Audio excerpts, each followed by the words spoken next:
ഗുസ്തി ഫെഡറേഷൻ മുൻ അധ്യക്ഷനും BJP നേതാവുമായ ബ്രിജ്ഭൂഷന്റെ എതിരെയുള്ള ലൈംഗികാതിക്രമ കേസിൽ നിർണായക വിധി. വനിതാ ഗുസ്തി താരങ്ങൾ നൽകിയ പരാതിയിൽ റാസ അവന്യൂ കോടതി ബ്രിജ്ഭൂഷനെയും സഹപ്രതി വിനോദ് തോമറിനെയും കുറ്റവിമുക്തരാക്കി. നീണ്ട നിയമ പോരാട്ടത്തിനൊടുവിൽ സത്യം ജയിച്ചുവെന്ന സന്ദേശമാണ് കോടതി നൽകിയത്.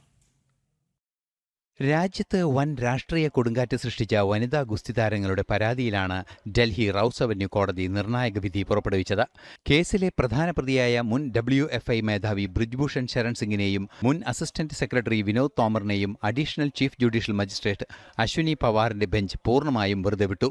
കഴിഞ്ഞ കുറച്ചുകാലമായി ഡൽഹി പോലീസിന്റെ പ്രത്യേക അന്വേഷണ സംഘം കേസിൽ വിശദമായ അന്വേഷണവും വിചാരണയും നടത്തുകയായിരുന്നു.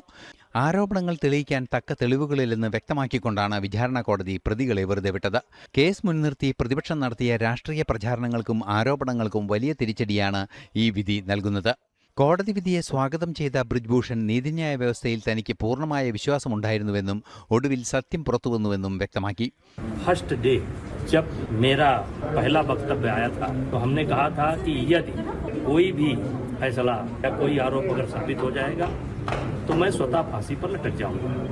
आज कोर्ट ने बाइज्जत बरी किया. मेरे लिए प्रसन्नता का विषय है, मेरे समर्थकों को के लिए प्रसन्नता का विषय है और हमारे वकील साहब बहुत बहुत आपको धन्यवाद.